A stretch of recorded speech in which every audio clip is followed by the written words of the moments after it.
Profit and loss में ये new pattern पूछ रहा है अब डीएसएसबी। ऐसा मैं क्यों कह रहा हूं कि ये चीजें मैंने नोटिस की हैं। आप में से बहुत सारे लोग बोलते रहते हैं इस क्वेश्चन पे वीडियो बना दो, इस क्वेश्चन पे वीडियो बना दो। बेटा क्वेश्चन पे ऐसे वीडियो नहीं बनेगी। यहां पर जो काम हो रहा है ना वो रियल चीजों पे काम हो रहा है। जो वाकई में रिपीट हो रहे हैं क्वेश्चन उन्हीं पर वीडियो बनेगी। जो क्वेश्चन रिपीट नहीं हो रहे उन पर वीडियो बनाने का कोई मतलब नहीं बनता है। ठीक है, देखो आज की क्लास में तो मैं एक चीज और ये भी दिखाऊंगा आपको कि डीएसएससी में इससे पहले मैंने ऐसा कभी नहीं देखा था। पर इस वाले पेपरों में मैंने एक चीज देखी कि डीएसएससी ने सेम डाटा के साथ अलग अलग शिफ्ट में क्वेश्चन सेम पूछ लिए। ठीक है, यही चीजें मैं आपको पहले दिखा देता हूं, तभी मैं कह रहा हूं कि काम करना होता है डाटा पर। आप देख लो रात के 12 बज रहे हैं और मैं आपके लिए वीडियो बना रहा हूं। क्यों बना रहा हूं? क्योंकि आपका मैक्सिमम लाभ हो सके। ठीक है, देखो यहां पर टाइम लिखा रहता है तो देख लो 12 बज चुके हैं। ठीक है, अब इस क्वेश्चन को आप पढ़ लो। ये DSSC एग्जाम पीजीटी केमिस्ट्री 30 जुलाई फर्स्ट शिफ्ट 2025 में पूछा हुआ क्वेश्चन है। अब आप इस क्वेश्चन को देखो, ये पीजीटी मैथ में 19 जुलाई सेकंड शिफ्ट में पूछा हुआ क्वेश्चन है। दोनों क्वेश्चन सेम है, बस एक जगह इस क्वेश्चन में पेंसिल लिखा हुआ है और यहां पर बस एप्पल लिख दिया, इतना चेंज किया डीएसएससी ने। ठीक है, चले पर इससे पहले मैं आपको समझाऊंगा कि इस टाइप के क्वेश्चनों को करने से पहले हम ये वाला टाइप करेंगे। ये टीजीटी स्पेशल एजुकेशन में इस टाइप के क्वेश्चन पूछे जा रहे थे। नॉर्मली आप ये पढ़ते भी हो। इनको हम आर्टिकल और मनी बेस्ड क्वेश्चन बोलते हैं, जिसमें आर्टिकल और रुपी दोनों शामिल होते हैं। ठीक है, तो कैसे बनाते हैं पहले हम इसको समझेंगे, फिर इसकी मैक्सिमम जो वैरायटी मतलब जो बड़ी हुई वैरायटी है, जो लेवल अप हो गया है, जो पीजीटी में पूछा गया है, फिर उसको समझेंगे। ठीक है, तो ये बहुत बेनिफिट मिलेगा आपको इस सीरीज का जब आप एग्जाम देने पहुंचोगे। तो क्या कह रहा है question, if a man bought 9 pencil ₹4 and sold them at 4 pencil ₹9 then gain percentage. कुछ नहीं करना है, रुपए को अपनी साइड लिखना है, आर्टिकल को दूसरी साइड। रुपए को अपनी साइड इसलिए लिखते हैं क्यों कैलकुलेशन हम रुपए पे करते हैं। तो पहले ₹4 में कितने पेंसिल खरीद रहा है भाई? ₹4 में खरीद रहा है वो 9। ठीक है, this is the cost price क्योंकि खरीदने की बात कर रहा है। ठीक है, बॉट किया उसने। सोल्ड किस हिसाब से किया है? This is the selling price. तो रुपए वाली चीज को पहले लिखेंगे। ₹9 में खरीद रहा है भाई कितने पेंसिल? 4। ठीक है, this is the selling price. तो जब आपके पास रुपए और आर्टिकल के फॉर्म में कॉस्ट प्राइस और सेलिंग प्राइस हो तो क्रॉस मल्टीप्लाई कर दिया करो। अगर आपको नहीं भी आता है तब भी थोड़ा सा समझ के चला जाओगे तो पेपर में क्वेश्चन को कराओगे सॉल्व। तो आपको क्या कर देना है? Cross multiply. तो 4 और 4 का मल्टीप्लाई करोगे, ₹16 में खरीद रहा होगा। 9 और 9 का मल्टीप्लाई करोगे, ₹81 में बेच रहा होगा। ठीक है, कितने आर्टिकल खरीदे और बेचे गए होंगे? 36। इनका भी आपस में मल्टीप्लाई होता है पर यहां पर इस क्वेश्चन में जरूरत नहीं है तो नहीं करेंगे। तो 16 में खरीद कर लाया, 81 में बेच रहा है, तो क्या होगा भाई? प्रॉफिट होगा। कॉस्ट प्राइस 16 को लिखो नीचे और प्रॉफिट कितने का होगा भाई? ये कितना ज्यादा, इससे 65 ज्यादा, ₹65 ज्यादा है। इतने का क्या हो रहा होगा? प्रॉफिट हो रहा होगा। परसेंट में चेंज करने के लिए किसका मल्टीप्लाई करोगे? 100 का। तो यही आपका प्रॉफिट परसेंट बनेगा। इसको कैलकुलेट कर लेते हैं। ठीक है, चलिए तो काटा पीटी मचाते हैं भाई।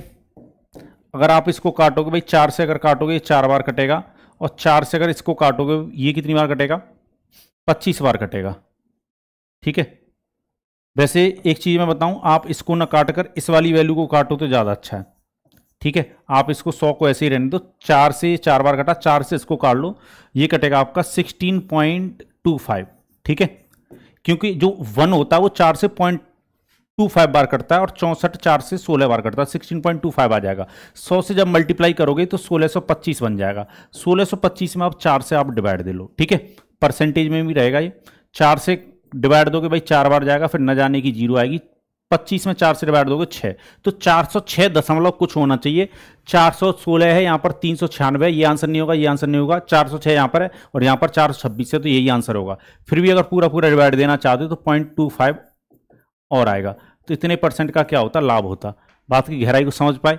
ठीक है, वो गहराई समझ में आए ना आए पर मैथ आपको गहराई से जरूर समझ में आएगा। ठीक है, तो ये जो है वो मतलब बेसिक टाइप है। इस टाइप के क्वेश्चनों की अगर मैं बात करूं, पर अब जो पूछे गए पीजीटी में, जो पूछे गए इससे थोड़ा सा लेवल बढ़ाया गया है। जैसे अगर आप इस क्वेश्चन को पढ़ोगे, ठीक है, यहां पर अब 2 वैरायटी की खरीद कर ला रहा है, नंबर ऑफ इक्वल में खरीद कर ला रहा है और उनको मिला रहा है। मैं बता दूं इससे भी एक बड़ा लेवल होता है जब अलग अलग क्वांटिटी में खरीद कर लाए, पर अभी तक पीजीटी ने जो पूछा है वो सेम क्वांटिटी में खरीद कर लाया। और मैं बता दूं जब मैं प्रॉफिट लॉस पढ़ाता हूं, पेड बैच में भी पढ़ाता हूं या ऑफलाइन में पढ़ाता हूं, तो ये सारे वैरायटी वाले कराता हूं जिसमें अलग अलग मात्रा में खरीद कर लाए या समान मात्रा में खरीद कर लाए। ठीक है, चलिए तो क्या कह रहा है क्वेश्चन कह रहा है person buys a car, sorry ये बेटा यहां पर ना इंग्लिश में मत पढ़ना, हिंदी में पढ़ना, ठीक है। इंग्लिश में ना किसी और का इंग्लिश लिखी हुई है, हिंदी में पढ़ लो, ठीक है। एक व्यक्ति ने 2 किस्म के अमरूद 30 रुपए में 4 अमरूद और 30 रुपए प्रति अमरूद की दर से खरीदे। जब उसने प्रत्येक किस्म के अमरूद बराबर संख्या में खरीदे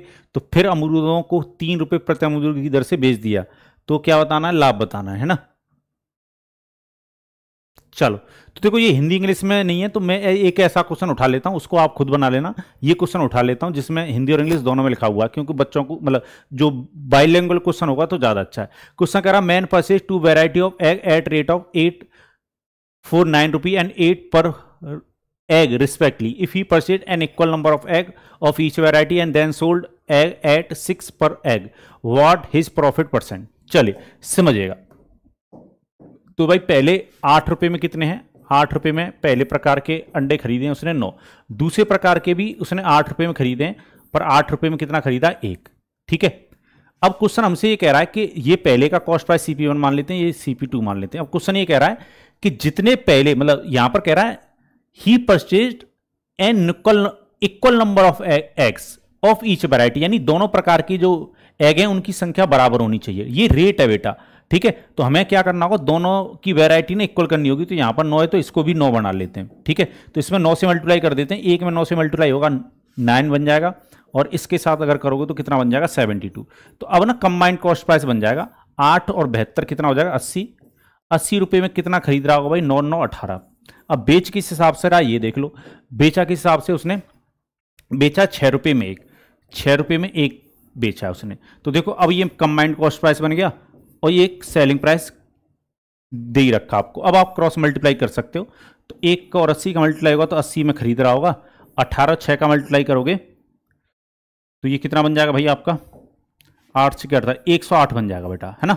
तो 80 में खरीदा, 108 में बेचा, क्या होगा भाई? प्रॉफिट होगा फिर से। तो 80 को लिखो नीचे। प्रॉफिट कितने का हुआ?